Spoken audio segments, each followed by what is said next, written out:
right, welcome to Primos for Life, the wrestling podcast made for the fans, by the fans. Como siempre, yo soy Eddie, el niño vaque. We got Ariel, the Ecuadorian dream bisueta, and we are your self-proclaimed, undisputed co-host tag team champions of the world.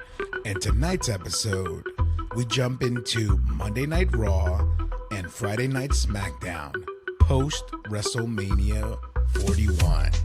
Ariel and I discussed all the highlights and what we think is in store for the new WWE wrestling season. So, como siempre, sit back, grab a snack, and let's get it on. Welcome to Monday Night Raw. Throwback, right? No, I mean, I just wasn't expecting that particular way to go, but yeah. Gotta switch it up, you know? Yeah, keep them guessing, on their toes. Exactly. Dig it. What's going on, man? ¿Cómo estás? Muy bien, brother. Just, excited to talk about Raw and SmackDown post-Mania. You know, those shows are usually always exciting because there's always somebody returning, somebody debuting, surprises, and things like that. And I feel like both episodes really, showcase that. But before we jump in, I want to take this opportunity to go ahead and just thank our listeners. And the reason why this one's like extra special because, I feel like in editing and viewing everything that we have done so far as a podcast, we have grown and we have evolved every single time. Like if you go to episode 2, I started watching it and I'm like, oh my gosh, this is so cringe. Did we really start this way? You know what I mean? But now. Well, I still can't believe you released the first episode where I was hoarse as can be. Like, I tell people who listen to the podcast, I'm like, don't start with the pilot episode. Yeah. Because I was coming off being sick. Like, please do not do that. But sorry, continue. Sorry. Yeah, no, but you're right. But I mean, but that just shows how excited and how passionate we are to, do this. And then now so much growth, so much, again, we have evolved. Production's gotten better. Lighting, has gotten better. And just ring lights. God love a ring light. Look at that. That's what I'm saying. And then also like, just social media presence. I mean, it's just so much more exposure via Instagram, via TikTok now. And also, just so much feedback and such good, positive things. People are excited. They're like, we saw your Primos for Life shirt. We'd want one, like, what are you guys going to talk about next? When are we going to get that going? And it's just all the love and support that all our listeners have provided, all the feedback, everything. I just, from the bottom of our hearts, from the Primos to you guys, the family, everybody's family at this point, thank you so much, guys, because without, like, you guys are the reason why we keep going, and there are days where like, oh man, we got life happening and vacations and this and that, but we're just like, no, but we got to make time for the pod. People are asking. Yeah. People want to know. Yeah. People want more. People want more, and we also want to stay fresh in everybody's mind. We know how quick things can turn and how people could lose interest in something. So in that same vein, I want to agree with you 1,000,000,000%. Thank you, everybody, wholeheartedly for everything that you've done, listening, liking, following, sharing. Everything is, we wouldn't be here for now, however long we've been doing this. And it's not saying that we've done it a long amount of time, but 4 months. The fact that both of us are still here and excited to do it and amped and, you guys still listen, and that's amazing. So thank you. It's amazing. It's a blessing, and we can't thank you enough. And we're just going to keep trying to come out here and put on some entertaining stuff, and hope that you just, once again, enjoy the ride. Exactly. And then one last thing, and then we'll jump into it. And just the presence, right? Like, a buddy of mine was like, hey, if you start this podcast, do you care who listens? And I'm like, yeah, no, I don't, because at the end of the day, I'm having a great conversation with my cousin and we love wrestling, and that's it. And he's like, well, if you're doing it for 1, if you're doing it for 10, if you're doing it for 100 or 1,000 people, it should all still be the same. And I was like, you're absolutely right. So shout outs to Bacon for that one, my buddy Bacon.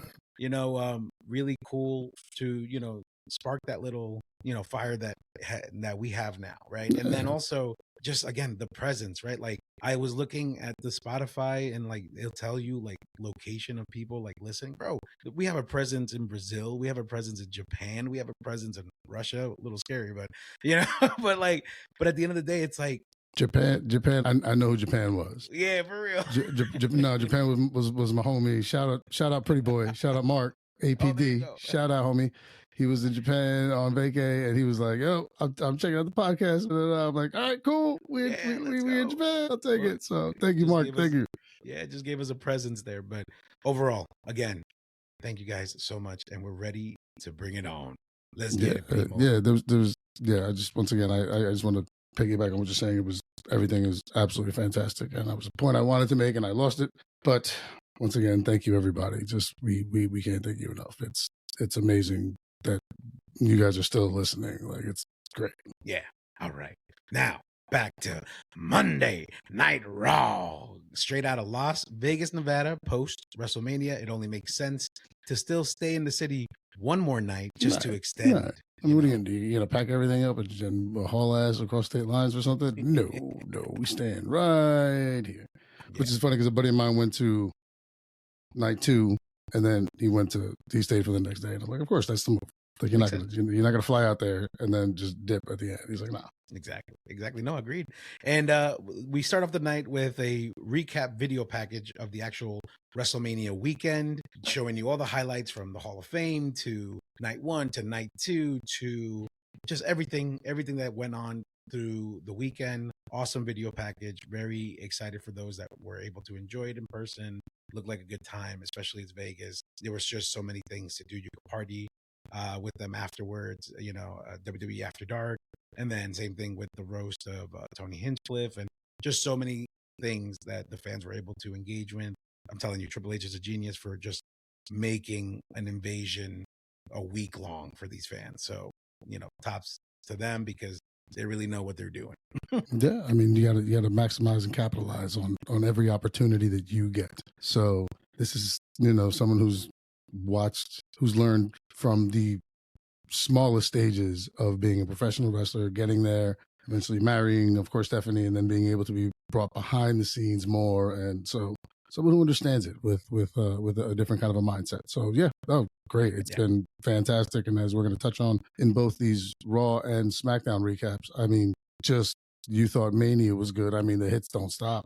I mean, we had 2 solid episodes. It was great. And so so we start out with your boy. Yeah. Well, actually, to that point that you just made, right? That's one thing that the beginning of the show made me realize is that as soon as the recap was over and everybody's walking in style, it's like these guys just finished doing their version of the Super Bowl. They just completed, and there is no off season for them. They just go right back at it the next day. And the fact that all the wrestlers that were involved in matches over the weekends, most of them have a match or a rematch or whatever on this, on the Monday Night Raw that we're going to discuss, and on SmackDown, and it's just wild. So or they had at least had an appearance, but they were involved. Then and like you said, there is no off season for them, until they get time off, or unfortunately they get hurt and can't be there. But the problem is, in getting hurt and taking time off, is someone's always going to be pushed in that spot. Yes. So you're very, reluctant sometimes, from what I've heard and read in interviews with different wrestlers and things along those lines. Very, reluctant to. That's why they play hurt as much as they do. That's why they don't show the injuries and stuff like that. So yeah. But like you said, my boy opens up the show. John Cena comes out. All black shirt, John Cena.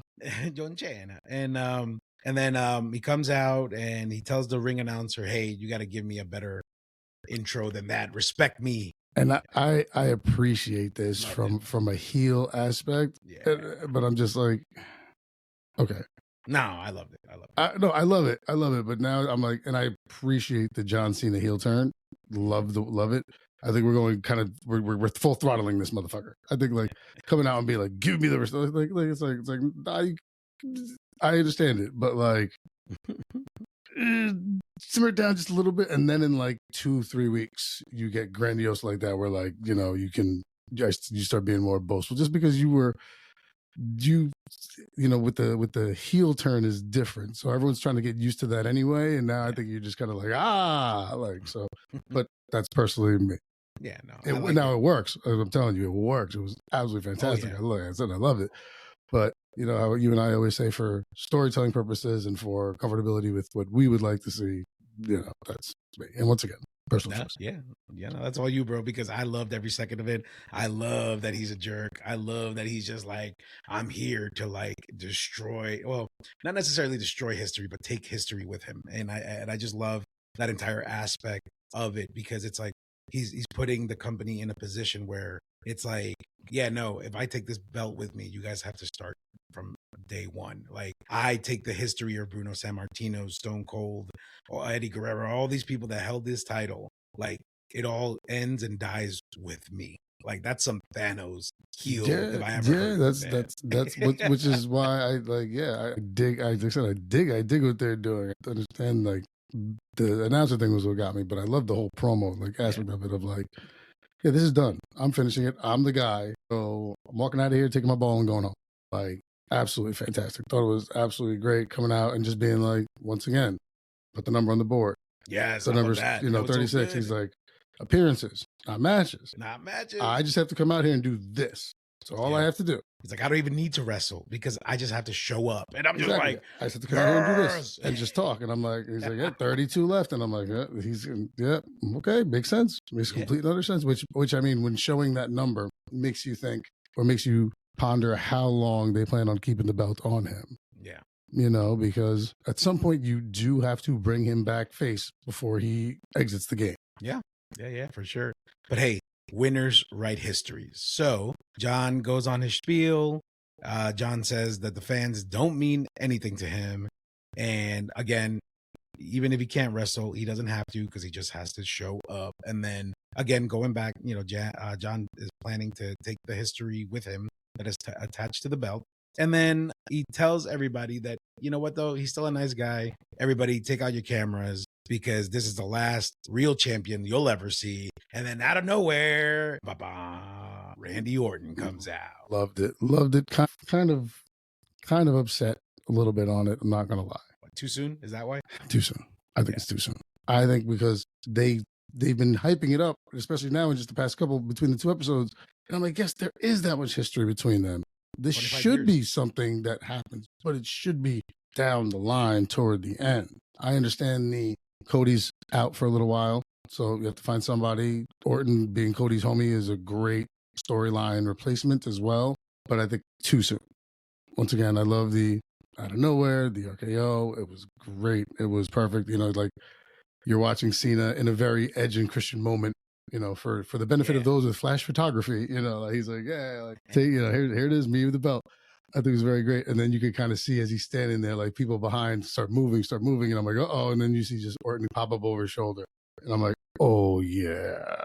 I was like, too soon. But then he hit him, and I'm like, well, now I'm along for the ride because I have to be. There's no other choice. So, but dig it. I mean, they have to do it. Randy's a great, great competitor. I think Backlash is so soon, and unless you have this match end in some kind of disqualification or something like that, I don't want to see Randy take the L this quick on that. I don't know. I think you could have built more with these two, just based on history alone. Yeah. Well, who's to say that it doesn't circle back around? You know what I mean? Because this is just planting the seed of showing his dominance, right? Of showing John's heelish dominance, right? Then he goes down the line, beats everybody else, or cheats to beat everybody else. And then the redeeming factor is like, oh no, like, I'm going to take another swing at this again. And then Randy not only beats him, but could be the one to, get the belt, at that point for a little bit. Yeah. And then once again, especially what we've learned recently with Triple H, absolutely anything is in play. So that I don't rule that out, but I think I think you could have just did this in a long, slow play, much bigger build for the history these two guys have. Orton said it. 25 years. We've been here. I've known you 25 years. Like, Orton's probably my age, not younger than me. He's known him more than half his life. Yeah. Like, that's crazy to think about. Yeah, for sure. But before we move on to the next segment, anything else that I missed or that we missed there? Nope, nothing that I can recall. I want to make sure I get everything. Yeah, no, Cena was Cena was good, you know, with just talking smack to the fans and stuff, and then he had some great stuff on SmackDown. But we'll talk about that one on SmackDown. Oh yeah. So yeah, no, we can move on to the next match, which if I recall correctly is Lyra Valkyria and Becky Lynch versus Raquel Rodriguez and Liv Morgan. Yeah. Now this is when we were doing the recap for Mania. I said I wanted to put a pin in this one. Yeah. Because of this. Because this is what bothered me. Becky Lynch coming back to win. Only to drop the belts the next night to the same team. To then turn on Lyra Valkyria. Okay, here's what I think you could have done. Because I'm assuming Bayley's not really hurt. You know, I'm assuming she's because Becky wanted in or whatever it may have been. Whatever. What bothers me is if you were going to do all this, I feel like there was no need to do all of this. If you were just going to put the belts back on Liv and Raquel. You have the same match happen.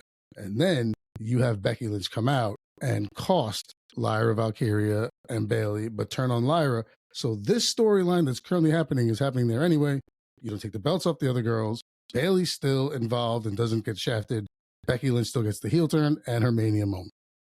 This is what bothered me when I saw this match. Yeah, no, I 1,000% agree. I loved this match and I hated this match. I loved it because to me, Liv and Raquel should have won and should have had the belts to begin with. Yep. What made me dislike this whole thing is like what I told you about the post conference that if you're trying to build up Lyra, Becky Lynch took too much away from her. And then now with this whole turning on situation, it's like, well, what are we really doing here? You know what I mean? It's like now I feel like there's just too many heels now, and like we don't need them. Yeah, we're so many cogs in this wheel that are just. But I think this might be an interesting heel turn moving forward for her because there's so many opportunities now with, like I said, so many moving heel pieces that is just like. But I once again, to me, it was a loss on the Liv and Raquel's thing. What you do is you do give them the 4th championship that they've held. So I understand putting a number on them, fine. But I just think this could have been done cleaner and still saving everything. Because if for any reason Bayley is annoyed that she lost her spot or anything like that, then all of that could have been avoided with simply thinking of what I wrote. And that's, once again, simple man's writing, and I'm not trying to tell anyone how to do their job at all. This is opinion-based. I just think for where we ended up, you could have done that cleaner and still had a good match and had just a bigger pop for Becky Lynch returning, thinking she was going to help, and then bang, costing Lyra and Bayley the match. Yeah, exactly. So I wasn't too fond of this. I was very happy that they got the belts back, though. But again, very, very messy. But then again, like you said, going back to your other point with Triple H running things, we may hate it now, but it may pay off bigger and better later on. So I guess we're gonna have to wait and see on that. But right now, we're not really too crazy about that. I'm glad that we're on the same page for that. Yeah. Then after that, we get more WrestleMania replays. Really cool package, fun stuff like that. And then your boys, the New Day, come out to brag about being heels and being the greatest tag team ever, and that we better thank God that for the New Day. That's right. And we better. Everybody better. All y'all listening better right now. Yeah. You know what? Hang on. I'm gonna give y'all a second to do it. Yoker. Okay, done. No, this was great. And the one thing I do love, I mean, like I said, I love the new swag and stuff. And I love that Kofi looks like Swerve Strickland light. Like he looks like when he had that big pink fur and everything. And I'm like, oh, Swerve, who is just emaciated. Oh, no, that's Kofi. Oh, sweet. No, it was great. No, it was fantastic. And it was awesome. And then to have Otis and Tozawa and Maxine Dupree come out. And then Maxine, good mic work. She had some attitude on. And I was like, okay, good. She's not playing that like, just, oh, damsel or whatever. I was like, great. And then the point of all of this was to have the big man in the ring for the return of the one and only Rusev. It's Rusev Day. Which I was super hyped for. But my only note is, why didn't we just get the old music back? I know he's coming back as a new thing, but I was like, I feel like the crowd would have popped more. I mean, don't get me wrong, they popped when they saw his name. Because Right. everybody's like, who is this? Yeah, But what's- if we would have heard the Rusev Muchkria, Rusev Machka, I would have been like, oh. No, you got to separate from that. That's when he was with the X and stuff like that. You want a clean start, man. No, Yeah. man. New stuff. New day, no pun intended. Yeah. Like, so, but it was great. I knew he was coming back, was waiting for the return, especially because with what happened the night before, where you said, the Randy Orton Open, you thought Joe Hendry was going to be Rusev. Yeah. Yeah, I know, but I thought it was great. Bring him out, takes down Otis, the big man, and, just kind of poor Alpha Babies. establishes dominance, and then they cut and we roll out. And I thought, great way to bring it back, and awesome and cool. Yeah, great way to put everybody on notice that Rusev is back. He looks good. He looks cut. Ready to see what he's going to be able to do going forward as the new season of wrestling starts at the WWE. And then we roll into the Judgment Day segment where they are celebrated Dominic's, championship gold, and everybody's happy. But then, tension starts brewing when Finn walks into the room, and then Liv is like, well, before Liv comes in, Finn is looking at the belt and looking at Dom, and then Liv is like, well, we said, a win for whoever wins it is a win for Judgment Day. So isn't that what we're about? Isn't that? And then we get what happens in Vegas stays in Vegas. And I'm like, you're still in Vegas though, bro. What are we doing? It's all still here.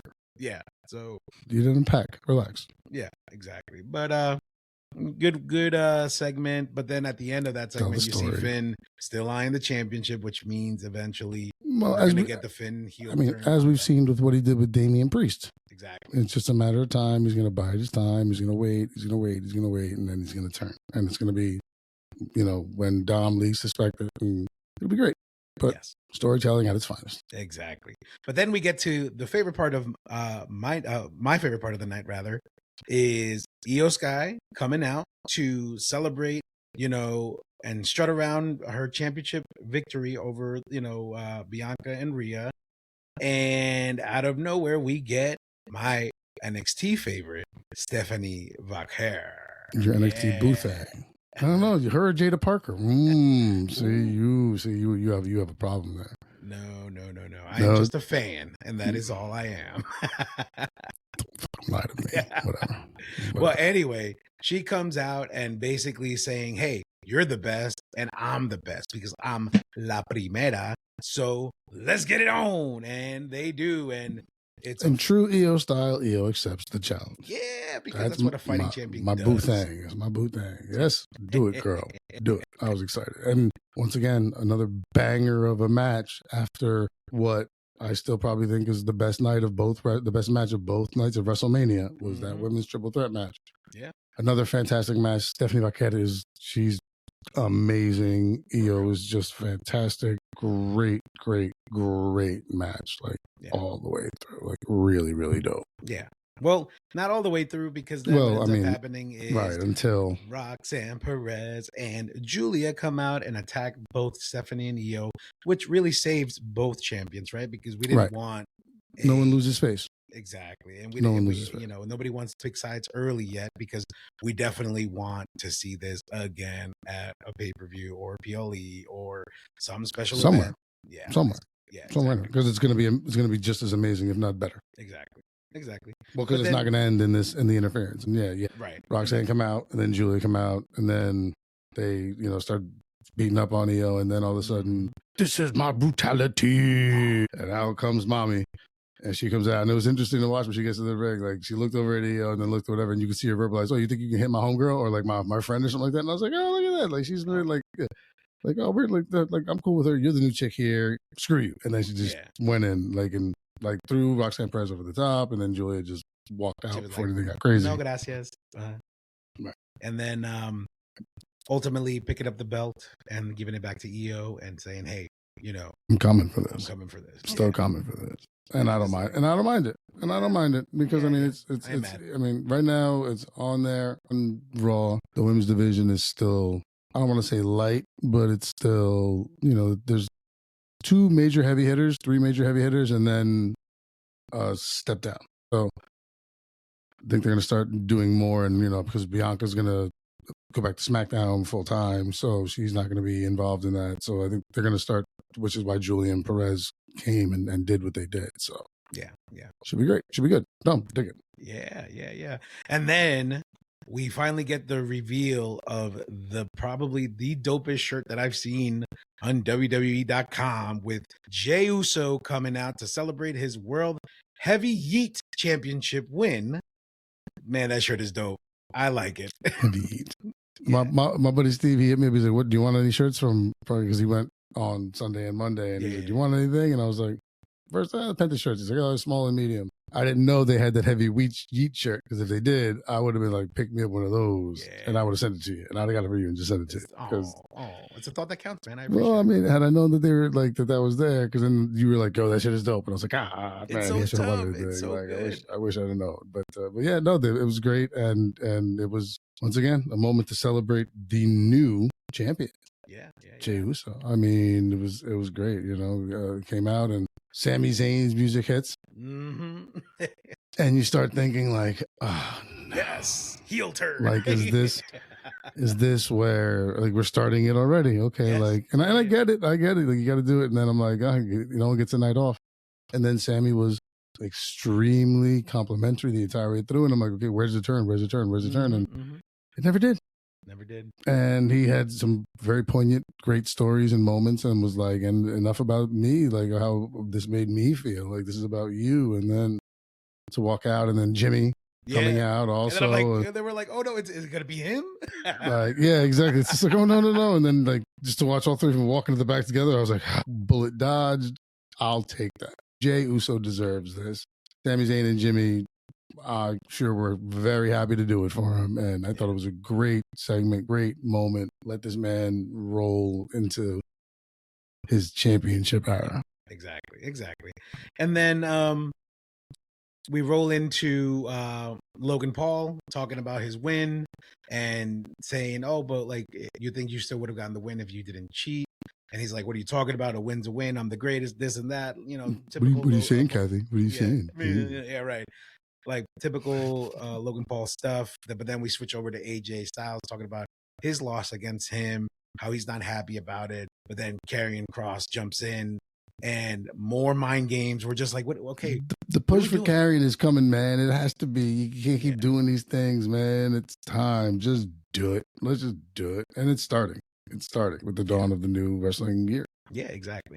And then pretty cool segment, but then we get a little verbal preview by Michael Cole about the new Netflix docu-series called WWE Unreal, which they go back to the writer's room, which I'm actually excited to like watch, and we should probably talk about that when it will.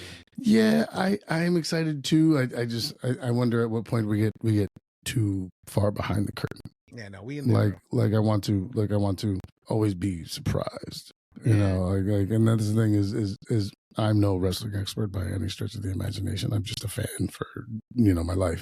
But I think it's like breaking it down the way I already do to watch something like this is just, my mind is naturally just going to dissect it more and more and more and more. So my fear is, and I'm going to watch it, of course, but my fear is getting into it. It's going to be like, I'm breaking everything down now. I must get to the bottom, like peel back this onion. But yeah, no, can't wait to watch it. Yeah, like you don't want to know how the sausage is made. Like, is that what it is? I mean, no, I worry that it's just not this. I mean, it's a great analogy, the sausage being made, with the exception of the fact that, I mean, I'll eat the sausage either way and I'll watch wrestling either way, but it's just, I'm not trying to figure out the sausage. I'm trying to figure out the storyline in wrestling. Yeah. You know what I'm saying? The sausage is going down no matter what. That's happening. But I'll try to break down the way to write the story. So, but that's what it is. But no, yeah, I'm looking forward to it. It should be, like I said, I'm going to watch it. It's not like I'm not going to watch it. So, but no, it should be good television viewing. And then is that when your homie the Ring General comes out, Walter at his finest. Yeah, well, basically we get a preview of Dom getting ready because Penta and Dom coming up for Intercontinental Championship match already. No nights off, right? But then yes, Gunther comes out and is yelling at Michael Cole and Pat McAfee, talking about how he tapped out, and Michael's like, "What? What's the problem? You tapped out." And then he goes for Michael Cole, and then good for Pat McAfee to like go into his defense, but man, didn't he pay for it because he got choked out. And good job Yeah. on his choke out, like, whole scene, because he was like, like all the way to the back. And it was Well, I mean, he fantastic. got red faced and everything, Oh, which was yeah. great. And it was Yeah, like, yeah, yeah. okay, cool. But then the coughing and everything, I'm like, I'm a man. Yeah, calm down. Slow down. And then like his homies who were sitting in the front row, like all jumped the railing and Like, they're "Hey, being my held. boy." They're being held like by security, and I'm like, yes, these security guys who can't hold back for anybody, like all of a sudden are holding back 5 dudes. I'm like, get out of here. But no, fun segment, and then they bring out Joe Tessitore, and of course Michael Cole with his "I'm not going to let a bully not let me do my job," and I was like, yes, yeah. Michael Cole, And stand your everybody's chanting, ground. Michael Bullies will Cole. never win. Like, this is a very PSA moment for the kids. Yeah. Like, I'm not gonna let a bully stop me. And then Tessitore coming out and, we come out here, we do our job, and we give our opinions. We should not be, physically assaulted. And it's a great, fun, cool, good way to keep Walter as a heel. And I'm gonna keep calling him Walter now because I want to. Good way to keep him as a heel without involving him and going back after Jay had that nice moment. Like, cool, great, nicely done. Yeah. And then you hear the crowd go, Michael Cole, and I popped too. I was like, Michael Cole, baby. Michael Cole, baby.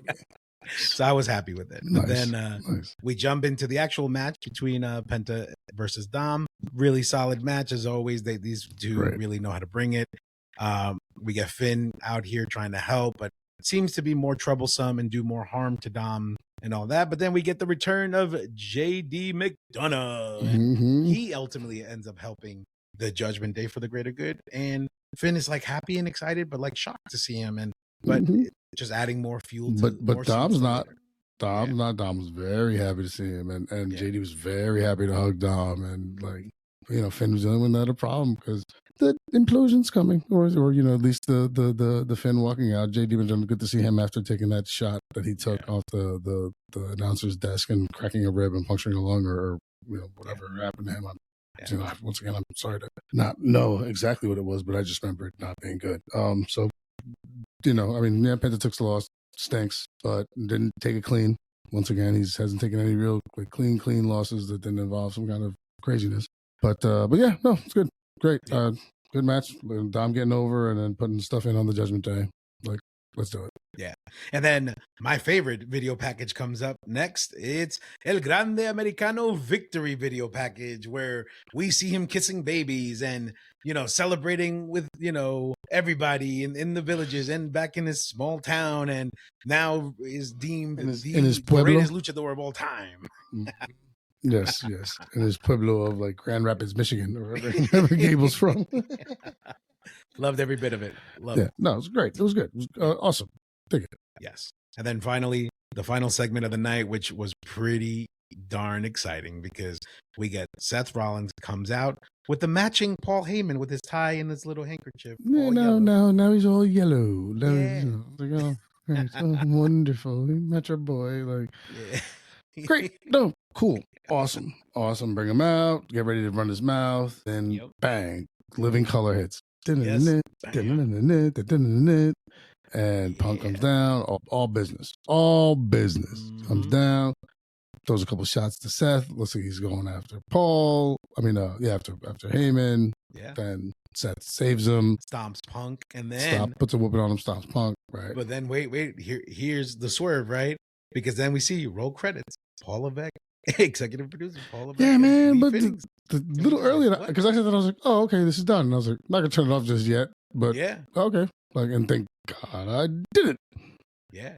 Like, it's the second time I had to thank God during this episode, because the first one was obviously that the New Day is the champions, and I'm here to watch the New Day. So I'm just, hey man, I'm just saying. But anyway, that's leaf hitting. Then all of a sudden, and then what ends up happening there? Seth actually gets the Paul Heyman intro, right? The undisputed, the greatest superstar ever, right? But then Roman comes out to get in his face. Then comes out to spear or super punch. Did he super punch? No, he speared Seth. Right. He super punched Heyman. Yeah. He was gonna line up to spear him again when he got speared mid spear by a hooded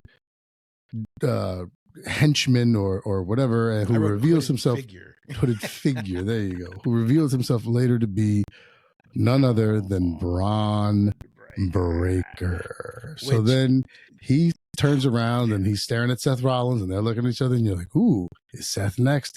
And he runs towards Seth, only to hit CM Punk, who was standing just slightly to the left of Seth. And then have Seth throw his arms around him and say, that's my guy. And we realize not only is Seth Rollins a Paul Heyman guy now, so is Braun Breaker. And he is a natural choice to be a Paul Heyman guy. Yes. And actually, that's what I was going to jump in and say. A planted seed, man. That conversation goes back to 2003 in NXT. Paul Heyman went to NXT and had a conversation with Braun Breaker. So we're talking 2 years plus in the making for this moment. So good storytelling, man. Good storytelling. Great. And this is also why I wanted to mention something before about Becky Lynch's heel turn. Maybe you need a female in the stable. Oh, no. You need a female in the stable. I'm just saying. Maybe. But ultimately, it makes sense. Yeah, it makes sense. But ultimately, Seth stomps Punk and Roman for the last time, and now this new alliance is standing tall in the ring. And now the show is actually officially over. Yes, but no more Leaf fitting in Paul Levesque. It just ended. And I'm like, oh, crap, man. No, it wasn't really. It was just, no, it was done, and it was great. No, I mean, it was a hell of an episode. It was a great finish. Like I said, to see the new Paul Heyman stable forming is dope. I feel bad because I'm not a real big Seth Rollins guy, but I do respect everything he does. Mm-hmm. He's getting into Braun Breaker. This is going to be good for him because he's going to learn under Heyman and Seth, and he's in the big leagues now. Like this is now it. Like this is a push. Like they brought him up really fast, put the IC belt on him twice really fast, and now they put him into this main event picture with these guys really fast. Like this is they have faith in this kid, and they should. He's fantastic. So no, great to see, really dope, fun, like just cool all the way around, just fantastic. Like I thought it was really great, really well done. Great way to have CM Punk come out and just get beaten up, torn to shreds. Pretty much. Roman Reigns comes out. I mean, both Roman and Punk got their shots in on Rollins. Reigns got one shot in on Heyman, but out walking tall is the new Paul Heyman stable of him, Rollins, and Breaker, and dope and exciting, and I think great. Yeah, good way to start the new season. And that concludes Monday Night Raw. And now we jump into SmackDown. Friday Night SmackDown. Which basically opens up with another WrestleMania replay package, which, okay. I mean, you have to do. I mean, it's the first episode of it after Mania. Now, at this point, next Raw would be now Overplay. Yes, exactly. And then we get John Cena coming out again with the ring announcer intro. All black John Cena. Yeah, love it. It's just like John Cena in white, and everything else is just pitch black. So very nice. Mm-hmm. Yeah. We get the ring announcer intro again, and then before he even gets the chance to even say a word, we hear, I hear voices in my head. They come to me. They understand. They talk to me. Amazing. I don't know why I always do that, like Creed, like twang at the end. You know what I'm saying? Really? Wait on, wide open. Yeah, what's that guy's name? Scott, whatever. You're Scott Stapp, I think his name. Whatever his name is. You take me high. Yeah. Hey, do you, man? Do Creed? Do whatever you got to do, my man. Whatever helps you sleep at night. But no, man. It's Randy Orton. I am a huge Randy Orton guy. I know I've loved Randy Orton since the Legend Killer, the Instant Classics, since all of it. Like probably when he was the youngest one before Evolution, when he was that young brash punk who made so many mistakes and took for granted what was put in front of him, and then learned. Yeah. And now truly appreciates the road he's on, and I think that's a great story. It was funny because I was Amanda, my wife, when I was watching something and it was a biography on him, and I said, if you're going to sit down and watch something with me, like watch this, because this is like the story of like the kid who was the golden boy, supposed to be given everything and fumbled, and almost, lost it, and then came back and is now on the right path. And it's great. It's a great story. And so love Randy Orton. Love that he came out. thought it was kind of funny when he came out and he was just trying to appeal to John Cena's human side of, you've done more, make a wish. And I know all those kids touched you and you can't tell me they didn't. I've known you 25 years, like all that stuff. And then I was like, okay. It was funny when he was like, yeah, now you're the heel, you're the bad guy, I'm the good guy. I'm having this conversation. It's falling on deaf ears. And I'm like, yes, it is. Mm-hmm. Let's get through this. Let's get to the fact that we're going to do a match now, because even though I still think it's too early, let's do it. So fine. But the one thing I did love was Cena just attacking the kid and being like, your dad's a loser. Don't look at me like you're going to do something. And I was like, that's my kid. Don't look at me. Like, what are you really going to do, my man? Like, and I thought Cena would have, he just kept talking smack about the kid and everything. And I was like, Cena's a good heel. He's pulling this off quite well. I'm watching Randy just kind of like rub his mouth and not try to smile as it's happening. Genius. Yeah, no, pretty solid. And then Randy basically tells him, oh, well, I figured out why you're tripping, because you don't have any kids. And then John goes on this rant. I was like, I've been a parent to these kids. You're parent shaming me. First of all, I didn't realize parent shaming was a thing, unless you were shaming another parent about parenting, not shaming somebody into not having kids. I think it'd be a different name for that.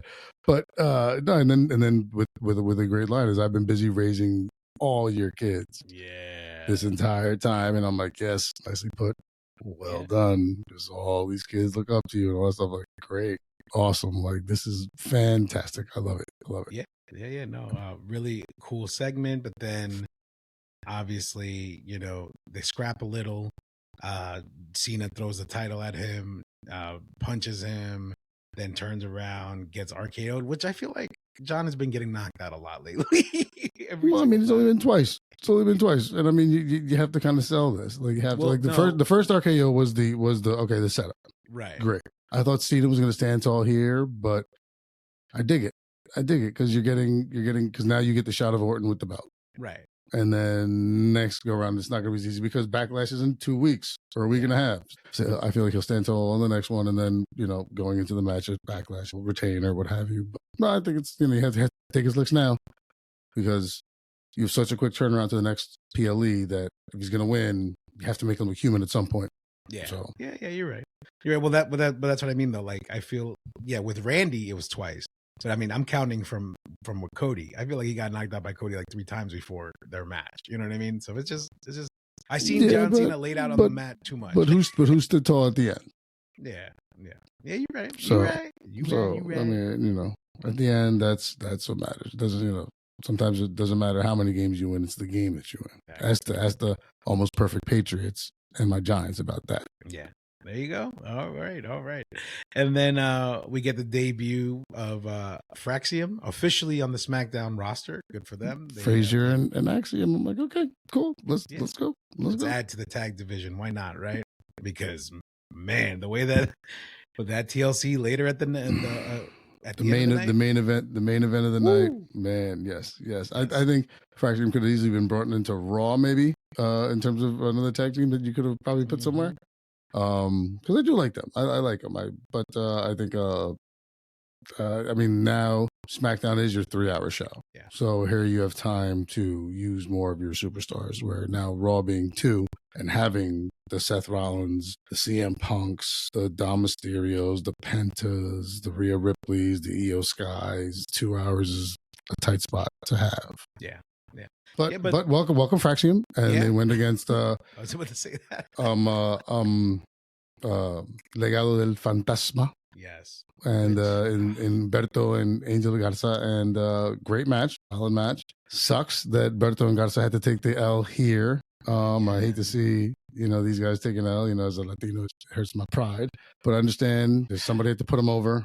I would have probably used Pretty Deadly in this spot, or I probably would have used Pretty Deadly in this spot. But I think another loss, which will build into the dissolution or the devolving of Legado del Fantasma as Berto starts to change his ways and see things wrong and things of those lines. But solid match. Yeah, really absolutely fantastic match. And congratulations to Fraxium on the win. Welcome to the main roster. Hopefully big things and great things for you guys. Yeah, no, agreed. And then the next segment is Tiffy time. Tiffany Stratton coming out.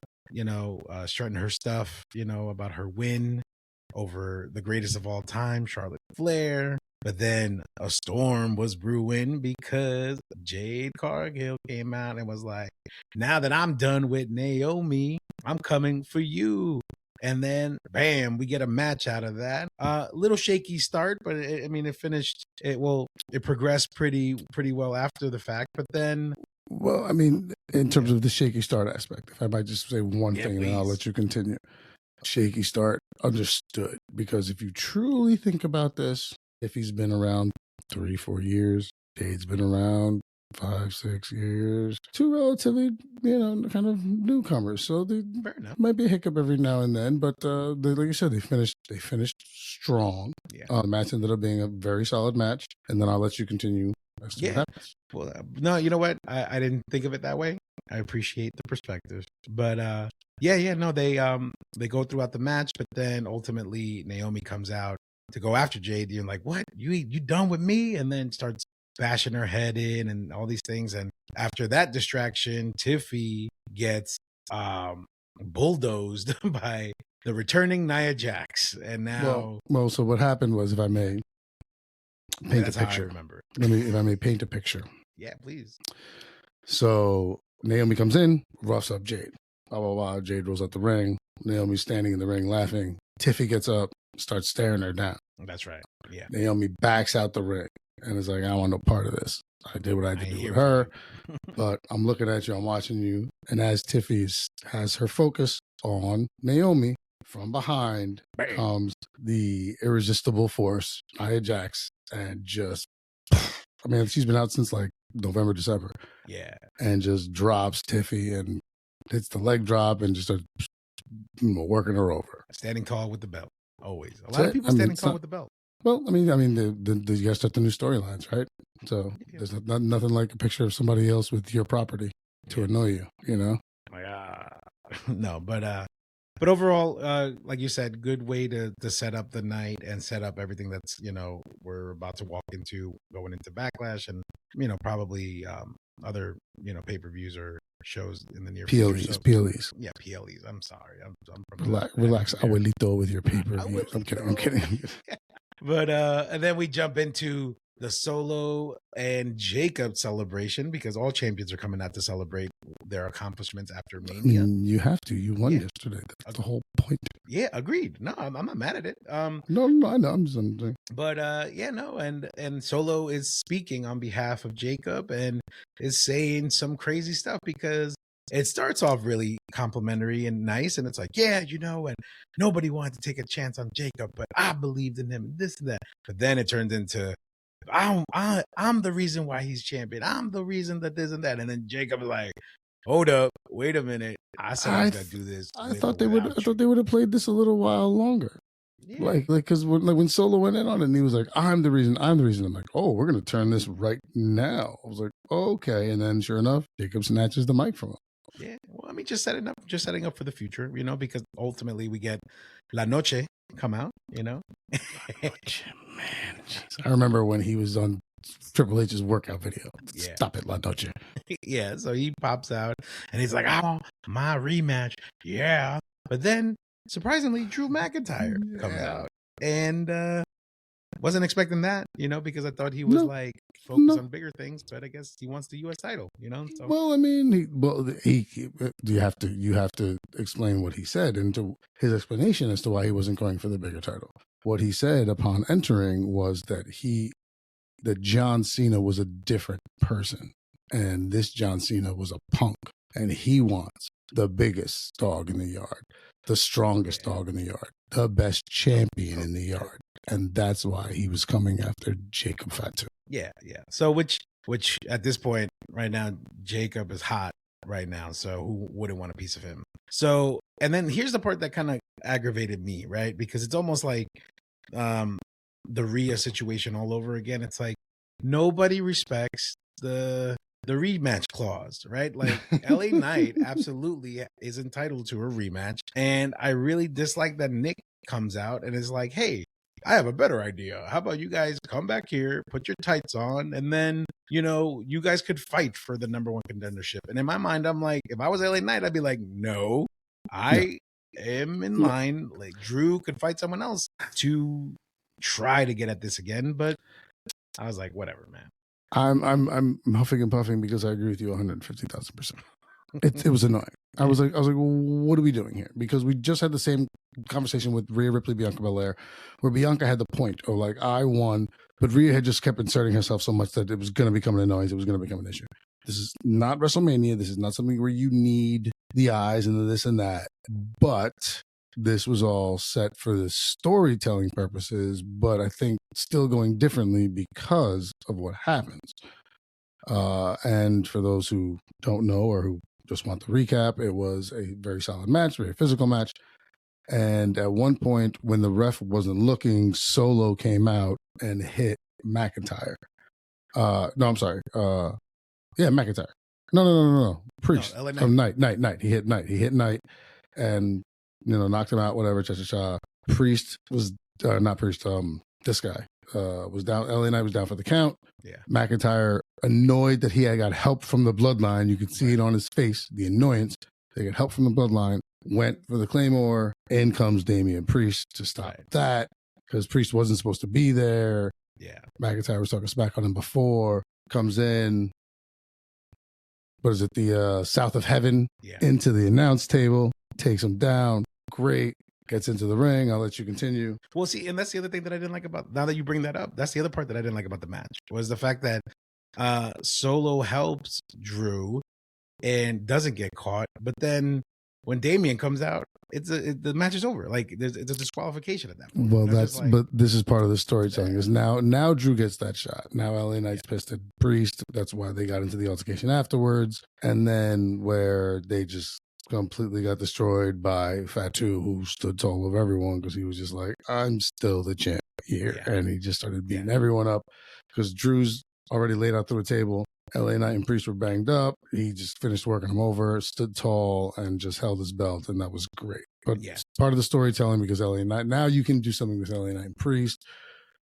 McIntyre's still involved. You have Fatu. You have 4 guys now here you can kind of build something with and get a good 2-3 months out of working a couple of angles with 4 very good guys to do it with. Yeah, exactly. And I did like that Jacob stood tall overall.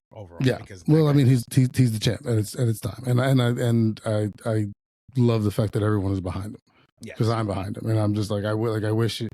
Not a lot of people were, so I could be like, hey, I was there when, but me and you have loved him since the minute he showed up. Me and you were both Jacob guys. But no, but it's great. I love him. I love him. It's great. It's awesome. Yeah, but speaking of the U.S. title, now we get to a pretty awesome part of the night where Zelina Vega is set to Queens, New York, baby. Yeah. And gets ready to go for her match against Chelsea Green. Chelsea Green.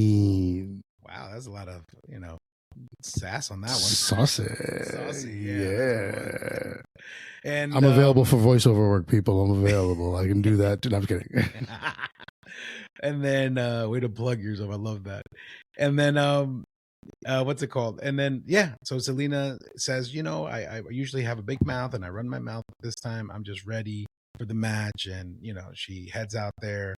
And, this time the Secret Hervist is allowed to be at ringside. Secret Hervist nailed it on the first shot. Yeah. And then, my man. Thank you, bro. Thank you. And then that's it, right? The match is fantastic. And they're going back and forth. Match is good, back and forth. Secret Hervist gets involved. And it's funny, they were Joe Tessitore at one point is like, the referee, for lack of whatever, well, I'll call him Joseph Tanaka.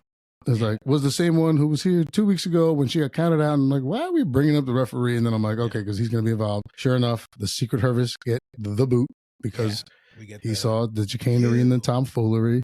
You and you. And and I love how the crowd is with him. It's like, you and you're God. And it's like, yeah. And then Zelina Vega's left one-on-one with Chelsea Green. And Zelina Vega just getting the props that she deserves.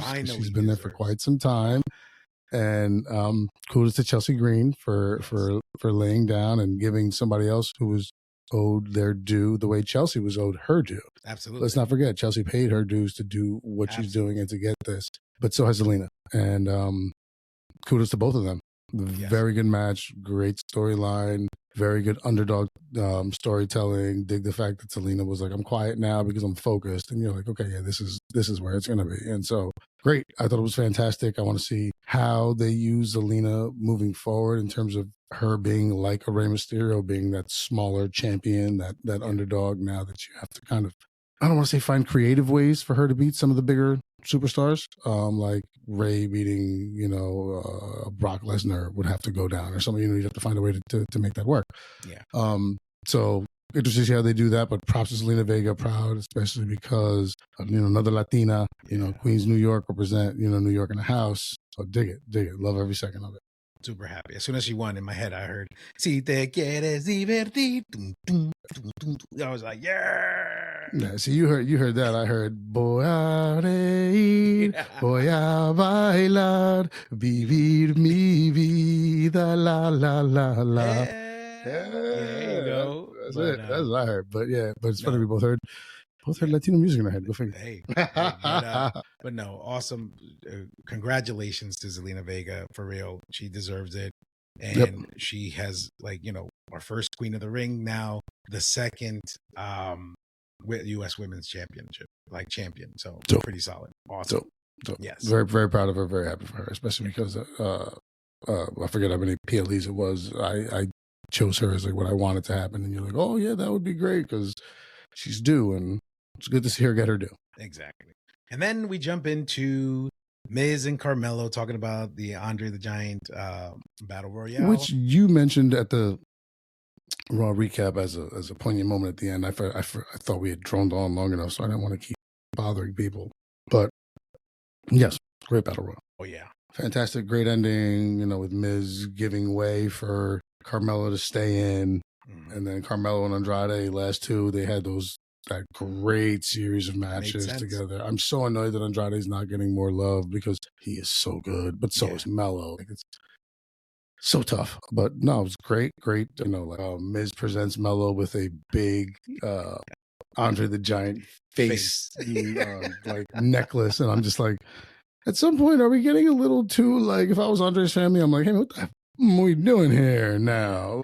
And it's funny because he was like, Melo, to Melo's point, and why I love him was when I wear this, I'm going to be this, I'm going to be that, I'm going to be the 10th wonder of the world. And I'm like, yes, I will sign up for this. I liked it. I will sign up for this right now. And then Miz was like, yes. And he was like, Miz was being his hype man. He was being his split star. It was great. And then he's just like, you know what? You inspired me to go out and do something. And he headed out to the ring. Yes.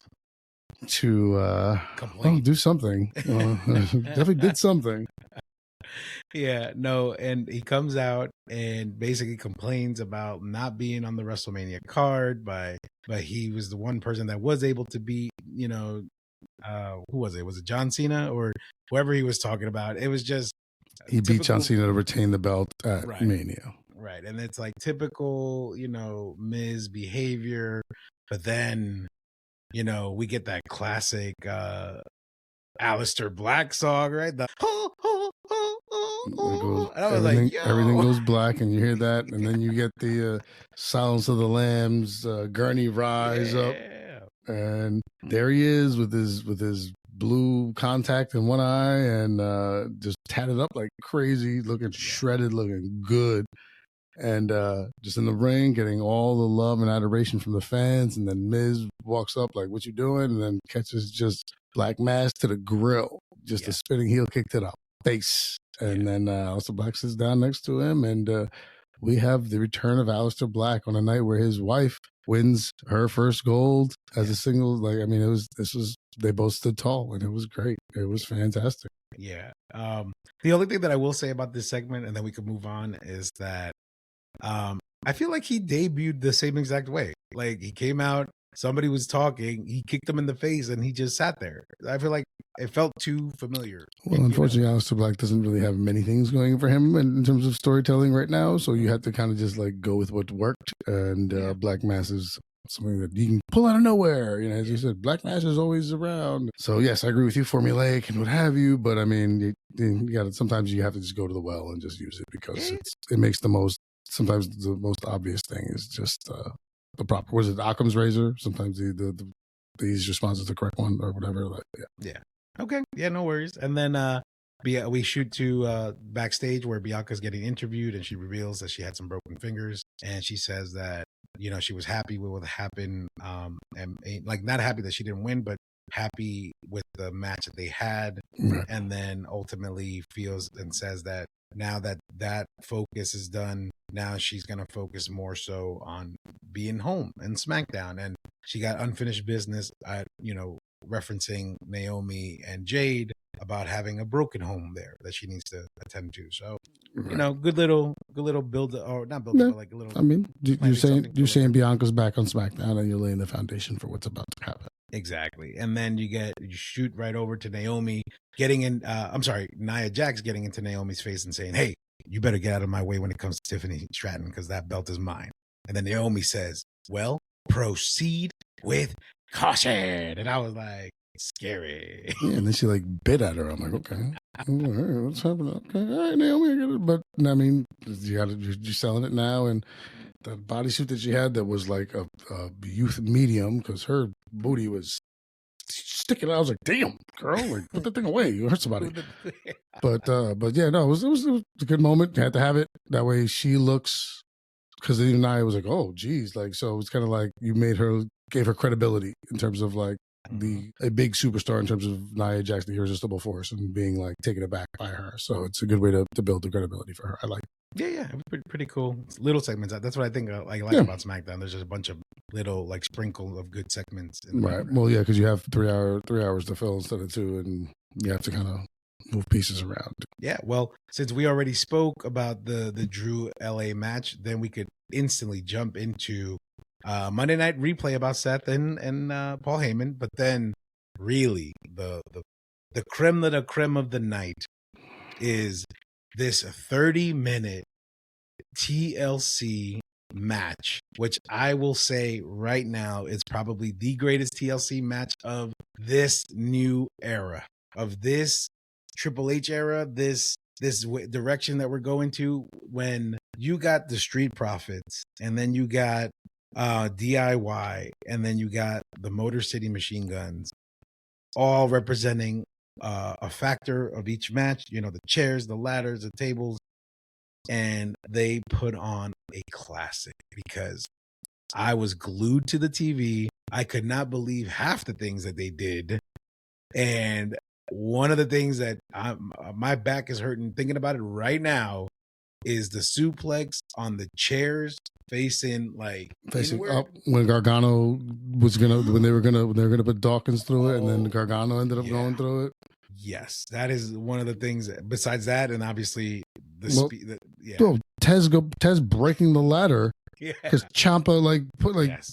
and then Ciampa looks up at Gargano and he's like, "Go! I can't fucking move. Like, you got to go get the belts because I can't move. I just put this fool. We broke a ladder. I'm here on the ground. Like, you got to do this." But I'm giving up a part of the match, but I agree with you, 1,000,000,000%. What a match! Greatest TLC match. I'm gonna say not only in this Triple H era, but that I've seen in quite some time. It's been a while since we've done a tag one.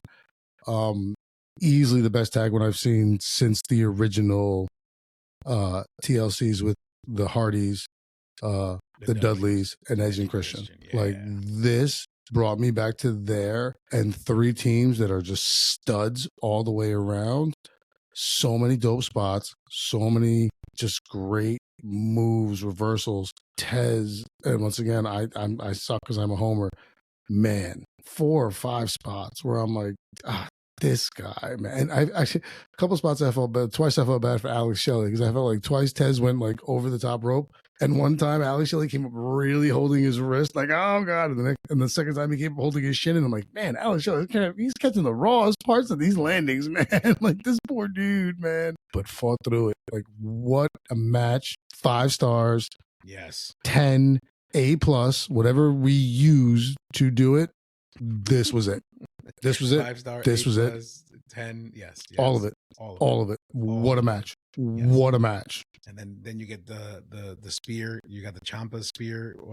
Dawkins going through him and through the table. Oh my gosh, going through the table. And then when when the Motor City Machine Guns put Gargano through the Yes. table. Oh my god! Oh my Yes. god! So Even Tessitore was like, "Well, I've seen it all."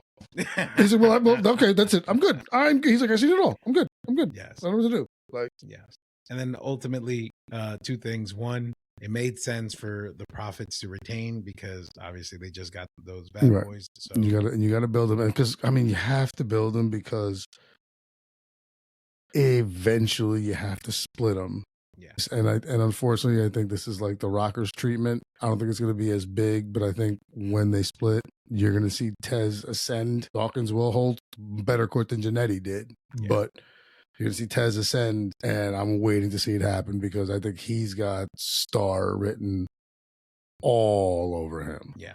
For Like sure. when he came, even when they came out to see him in like that Shawn Michaels type attire, Yeah. I was like, yes, with the hat on, the glasses, those that shit that was kind of stripped down lines and stuff. I was like, that's man, this is my guy, man. Yeah. But spots and everything. But yes, to your point, it made sense for them to hold. And please continue. Sorry. No, you're good, man. You don't have to apologize.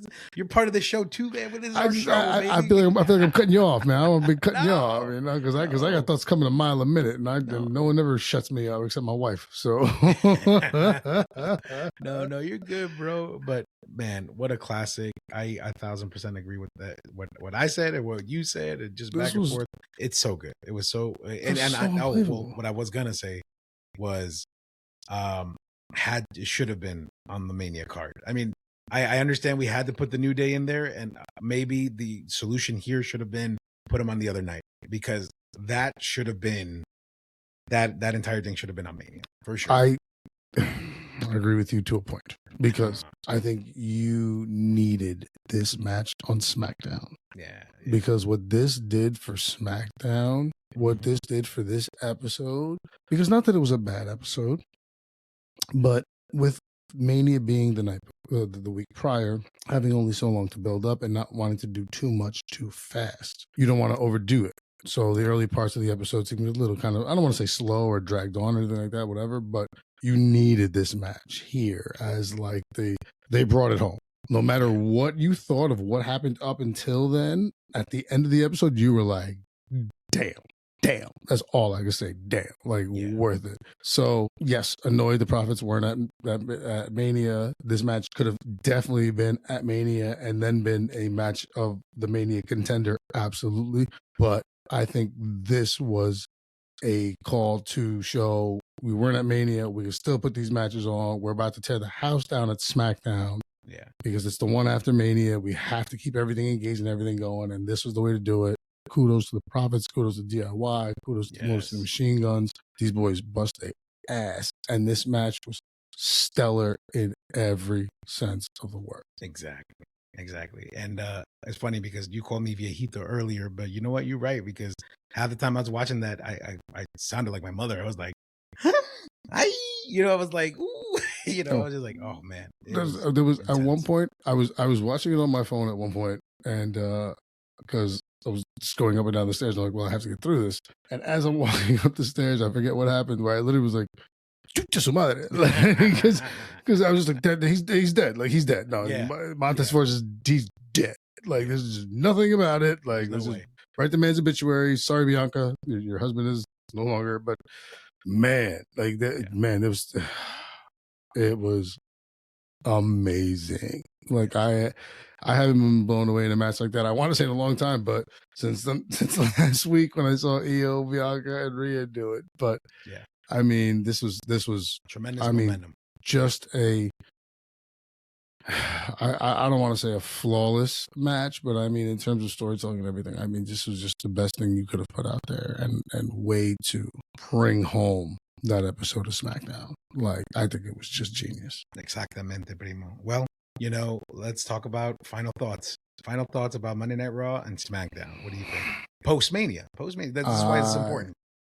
Post-Mania. It's tough because you're so excited going into Mania, and you're so excited to see what happens, and then you have 18 hours before it's time to start new. Yeah. And I'm so excited about the new ways that are happening right now that I don't want to be disrespectful to what I watched literally a week ago, but I'm amped. And You're the, in. the new Paul Heyman faction, you know, the new day, the new day, you know, the Becky Lynch heel turn, you know, like Karrion Kross is about to start coming on. You know, Logan Paul's now being this solidified, you know, prick. Like there's so many things. You still have to worry about Penta and the Judgment Day and I think just so much. I'm still quite amped. It's tough because a lot of times you feel like there's a letdown immediately following, you know, Mania, and that's not how I felt this year. Because I remember there was one year Alex, I and our friend and John, shout out Diebold, all went to like 2 or 3 nights of wrestling in a row, and by Monday Night Raw we were like, oh. But that was because it was a different time, and those episodes were kind of like, where now it's like, wow. It was fantastic. So final thoughts are great starts to the new wrestling season. Amazing storytelling, a lot of great callbacks, a lot of great things you can use, a lot of great things you can do. I thought very well done. Not a lot of filler or things that you don't have to do right now because you're starting so many storylines. Well done. Both episodes, fantastic. You know, I can't give them perfect grades, but that last match, TLC definitely gets it. But yeah, no, great episodes. Final thoughts are I'm excited with the way everything is going because everything makes sense and every storyline is a solid one. So I can't wait to see what happens this week. Yeah. And I 1,000% agree. The excitement, the momentum is still there. And in the words of my lovely wife, right, because she watches with me, she literally said, "Oh crap, I gotta keep watching because it's so good." She knows everything that's going on. She's like, "Ah, man, great! Now I gotta keep watching." I mean, sometimes there's those storylines. Like I've done that with the casual fan when I was living with my buddy Jason. He was like, "All right, well, I guess now I'm in." You know, like yeah, it happens. So yeah, so you know they're doing something right, especially if your wife is down.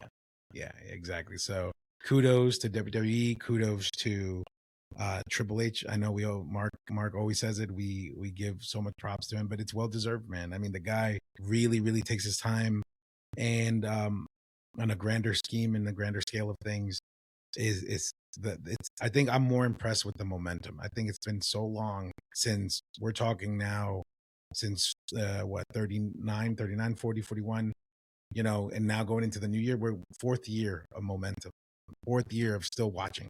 Well, I mean, especially with us because we said when we started this wasn't going to be a fully recap show, but now it's become a fully recap show because everything's just so dope that you have to.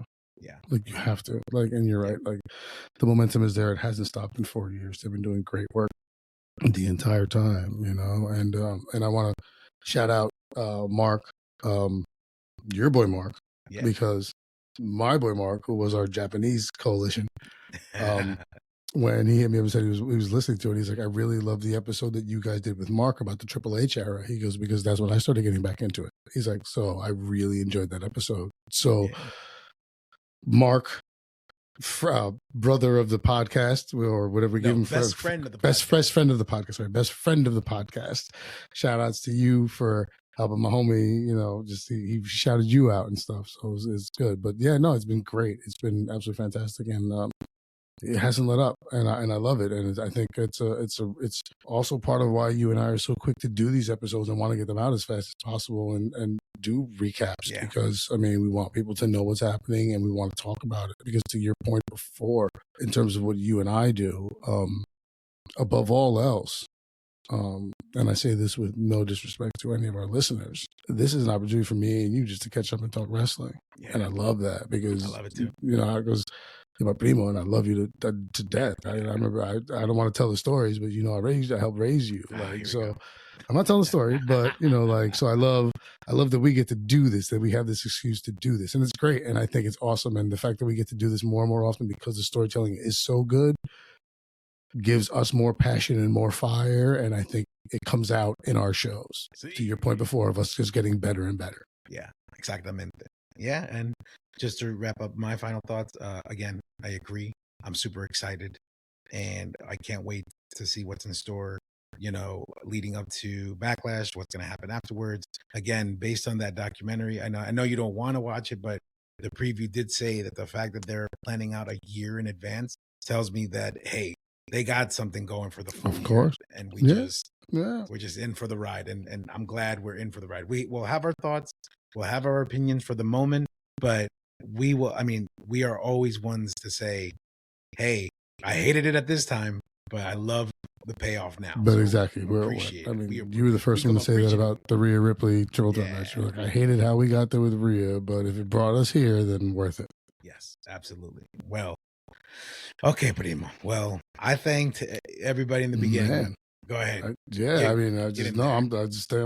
to I thanked everyone in the beginning as well, and I just want to continue to keep thanking everyone. And I sound like just a broken record, and I've been droning on for so long, and I apologize to our listeners. I apologize to you, Primo, because sometimes I just get yappy, and today was one of those days. But I think we had a couple good episodes, and I want to thank all of our listeners, our family, our friends, anybody who is just out there, even the casual listener, the person who just, this is coming up on their TikTok feed right now, for not swiping on it. Thank you. Thank everybody. We appreciate it. We love you guys. We wholeheartedly thank you. And we love what we do when we sit behind these cameras for the hour and change that we do. And we love that you guys enjoy it. Yeah. And so the one thing I will say before Eddie leads me to where I normally go is thanks again, everybody. We truly appreciate it wholeheartedly from the bottom of it. Absolutely. Seriously. Yeah, what I meant, just to clarify, for those that are listening and not watching, like when you actually get this, when we put this out, rather. Yes, we both did thank everybody. I meant like I started it off the first time. I wanted you to start it off this time. I just want to clarify, not to take anything away from you. You are, yes. I know. But hey, yeah. But to finish that thought, yes, everybody, thank you so much. And we are truly, truly grateful. We are truly, truly appreciative of everyone listening, everybody looking for us, whether that be on Instagram, on TikTok, on YouTube, on Spotify, on all the platforms now, even platforms that I had no idea that we were even streaming on. I seen that, somehow the RS feed got out there. So, hey, more power to us. Cool. I'm really happy about that. Thank you. And we got so much more in stores coming down the pipeline, but I know we keep mentioning that. But we got a lot of exciting things, a lot of exciting conversations to be had, and just so much more. And it's just going to get bigger and bigger. And we couldn't have gotten to this point without every single one of you guys listening. So thank you so much. Muchas gracias. That's right. Eddie Guerrero shake. Eddie Guerrero shake. I'll do it. I don't know if I'm doing it. Whatever. There you go. Hey. I'll shake Phoenix and Penta on my chest. There you guys see it. For those who can't see, I'm wearing a Lucha Brothers shirt. Yeah. Bueno, como siempre, Primo, you know what to do. Pues, muchas gracias por todo lo que están aquí, lo que están haciendo por nosotros. Gracias por todo de nuestro corazón. Es algo que es muy importante y algo que podemos estar muy orgullosos de este podcast, que estamos aquí en este tiempo y tener los fanáticos que tenemos. Muchísimas gracias por todo lo que hacen, y de aquí adelante nos vemos cuando nos vemos. Oh, wow. We will see you when we see you. Take care, everybody. Good night. Good night.